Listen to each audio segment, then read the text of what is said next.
نہیں پڑنی چاہیے. راستہ نکالنا ہوگا.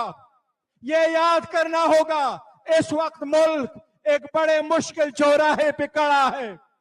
ایک صوبے کے عوام کے مینڈیٹ کو آپ کو اگر قدر نہیں ہے، عوام کی مینڈیٹ کا آپ کو اگر قدر نہیں ہے تو جمہوریت ہاتھ سے جاتا جائے گا.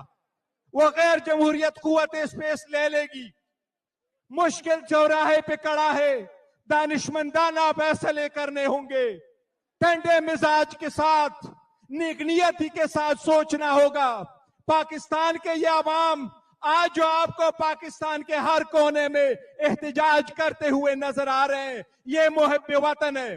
ان کو اقلیت نہ جانو، ان کو پرایا نہ سمجھو. یہ ملک محب وطن ہے. ان کی آواز کو سنو. ان کی آواز وہ قیدی 804 کی ریفلیکشن ہے. ان کو ڈینائی نہیں کر سکتے. پاکستان کی سیاست عمران احمد خان نیازی کے بغیر ناممکن ہے، ناممکن ہے.